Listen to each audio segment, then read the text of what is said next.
Hello बच्चों, आइए इस प्रश्न को पढ़ते हैं। ताजे जल से भरी एक टंकी की दीवार में एक छिद्र है जिससे जल बाहर निकल रहा है। यदि छिद्र कुछ बड़ा हो जाए तो क्या जल के बाहर निकलने का वेग बदल जाएगा? क्या प्रति सेकंड निकलने वाले जल का आयतन बदल जाएगा?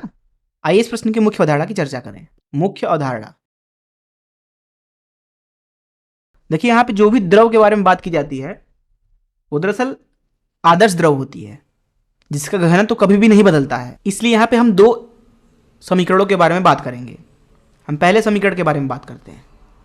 मान लीजिए हमारे पास में एक पाइप है कुछ इस तरीके से, जिसका क्षेत्रफल कुछ इस तरीके से बदल गया। यहाँ पे मान लीजिए कि क्षेत्रफल A1 है और यहाँ पे मान लीजिए कि ये जो मोटा वाला क्षेत्रफल है वो A2 है। मान लीजिए जो ये A1 क्षेत्रफल वाला पाइप है, इसमें से जो द्रव प्रवाहित हो रही है उसकी गति V1 है। क्षेत्रफल बदलने पर गति भी बदल जाती है। मान लीजिए V2 है गति यहाँ पे A2 क्षेत्रफल पे, तो यहाँ पे समीकरण लिखा जाता है कि जितना भी पानी यहाँ A1 क्षेत्रफल से घुस रहा होगा उतना ही पानी इस A2 क्षेत्रफल से निकल रहा होगा, क्योंकि जो पानी है उसका घनत्व तो बदलेगा नहीं, तो घुसने वाला पानी आराम से बाहर निकल जाना चाहिए। तो इसलिए यहाँ पे लिखा जाता है A1 V1, जो कि है 1 सेकेंड में A1 क्षेत्रफल से घुसने वाला पानी, जो कि बराबर होना चाहिए 1 सेकेंड में A2 क्षेत्रफल से निकलने वाले पानी के। तो यहाँ लिखेंगे A2 गुणे V2। ये पहला जरूरी समीकरण है। दूसरे समीकरण के बारे में बात करते हैं। मान लीजिए हमारे पास में एक पाइप है कुछ इस तरीके से, जिसमें से कोई एक द्रव प्रवाहित हो रहा है कुछ इस तरीके से पाइप। मान लीजिए यहाँ पे मान लीजिए V1 गति से पानी घुसता है और V2 गति से बाहर निकलता है। हम क्या करते हैं कि ये जिधर से पानी V1 गति से घुस रहा है उसकी धरती से ऊंचाई H1 मान लेते हैं, और जिधर से पानी V2 गति से निकल रहा है उधर से जो धरती की ऊंचाई है वो H2 है, और यहाँ पानी इस तरीके से प्रवाहित होकर इधर से निकल रहा है। यहाँ पे मान लीजिए कि दाब जो है P1 है और इधर दाब P2 है। इस अवस्था में लिखा जाता है, अगर जो द्रव प्रवाहित हो रहा है उसका घनत्व रो है हम मान लेते हैं, तो लिखा जाता है P1 धन रो जी H1 धन 1/2 रो V1 का वर्ग, यह बराबर होता है P2 धन रो जी H2 धन 1/2 रो V2 का वर्ग। ऐसा हम तब लिख पाए जब यहाँ पे जो द्रव है वो अशांत द्रव है, अर्थात उसके अंदर कोई आंतरिक घर्षण नहीं है, अन्यथा जो ऊर्जा है वो बर्बाद हो जाएगी, उष्मा में बदल जाएगी। तो ऐसा हम नहीं लिख सकते हैं, क्योंकि ये सूत्र ही आता है ऊर्जा के संरक्षण से। और साथ ही साथ हम मानते हैं कि जो द्रव है उसके अंदर कोई घूर्णन गुण नहीं है। घूर्णन गुण का मतलब यह है कि अगर इसके अंदर एक बॉल छोड़ दें अगर हम इस बहते हुए पानी के अंदर, तो वो बॉल कभी भी घूम नहीं सकता है पानी की वजह से। अर्थात बॉल के ऊपर अथवा किसी भी वस्तु के ऊपर जो कि इस द्रव में डाल दिया जाए, उसके ऊपर ये जो द्रव है वो बल लागू कभी लगाएगा नहीं। अर्थात यहाँ पे जो द्रव प्रवाहित हो रहा है वो आदर्श द्रव हमने लिया है। साथ ही साथ हमने माना है कि प्रवाह के साथ उसका घनत्व तो नहीं बदलेगा कभी भी। तभी तो यहाँ पे हमने रो को नियत ले रखा है, इधर और इधर, अर्थात घनत्व को। इस समीकरण को बोला जाता है बर्नौली का समीकरण। तो इस मुख्य अवधारणा का इस्तेमाल करके आइए इस प्रश्न को हल करें। यहाँ पे हमसे बोला जा रहा है कि एक टंकी है, तो यहाँ पे एक टंकी बना लेते हैं कुछ इस तरीके से। टंकी के नीचे हम एक छेद ले लेते हैं कुछ इस तरीके से। नीचे वाले छेद का जो क्षेत्रफल है, अनुप्रस्थ काट क्षेत्रफल, उसे A मान लेते हैं, और जो टंकी का क्षेत्रफल है मान लेते हैं कि जो टंकी है वो बेलनाकार है, तो उसका क्षेत्रफल हम मान लेते हैं कि बड़ा A है। अब क्योंकि टंकी के बारे में नहीं बताया गया कि उसका क्षेत्रफल A क्या है, उसके छिद्र का क्षेत्रफल कितना है, तो हम मान लेते हैं कि जो छिद्र है वो बहुत ही छोटा है टंकी के अनुप्रस्थ काट क्षेत्रफल से। तो ये स्थिति हम लेके चलेंगे, और यहाँ पे पानी जो है वो भरा हुआ है कुछ इस तरीके से। क्या होगा, छिद्र बनाया है हमने, मान लीजिए H ऊंचाई तक पानी भरा हुआ है, तो इस छिद्र से पानी जो है वो बाहर की तरफ निकलेगा कुछ इस तरीके से, है ना। पानी बाहर निकलता जाएगा। बाहर है वायुमंडल, और ये टंकी मान लीजिए खुली हुई है, तो खुली हुई टंकी के ऊपर दाब लगने वाला वायुमंडलीय दाब मान लेते हैं P0 है। तो यहाँ इस छिद्र पे भी लगने वाला दाब कितना होगा, P0 होगा। यहाँ पे मान लीजिए जो ऊपरी सतह है वो V1 रफ्तार से नीचे की तरफ आ रहा है, और यहाँ से जो पानी निकल रहा है मान लीजिए वो V2 रफ्तार से बाहर निकल रहा है।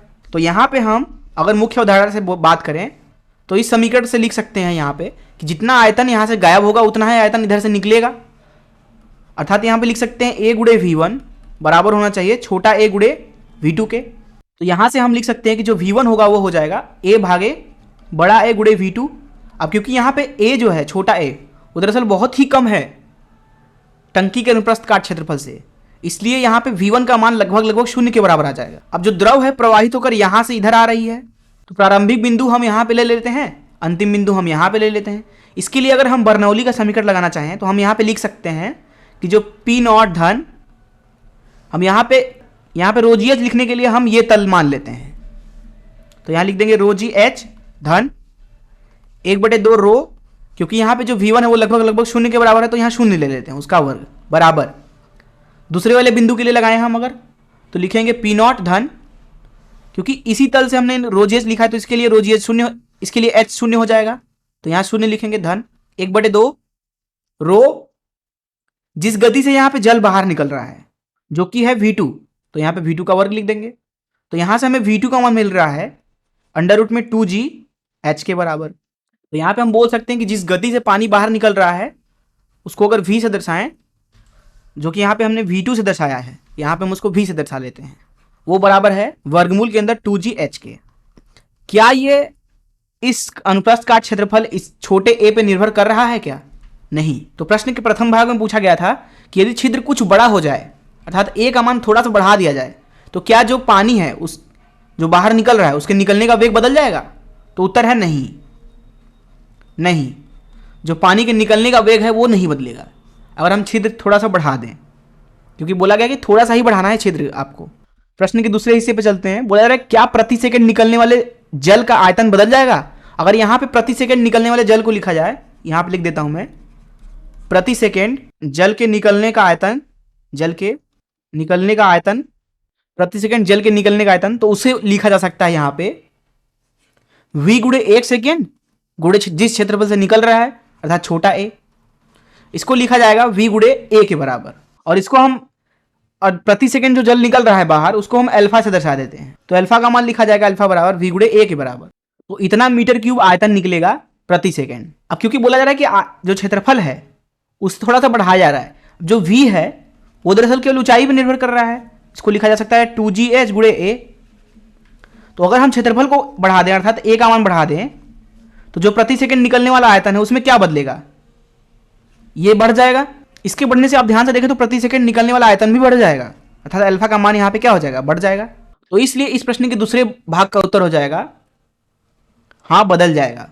और वो क्या होगा? वो बढ़ जाएगा। अब इस चीज को आप महसूस भी कर सकते हैं कि छिद्र आप बड़ा कर दीजिए तो उसमें से सीधी सी बात है ज्यादा पानी निकलेगा। उस चीज को हमने यहाँ पे देख भी लिया। तो इस तरीके से हमने इस प्रश्न को हल कर लिया। प्रश्न के प्रथम भाग का उत्तर है ये वाला, अर्थात जो गति है वो बदलेगी नहीं क्षेत्रफल बदलने से। और दूसरे भाग का उत्तर है कि अगर आप क्षेत्रफल बदल रहे हैं तो दरअसल जो प्रति सेकंड निकलने वाला आयतन है वो बढ़ जाएगा, अर्थात बदल जाएगा वो।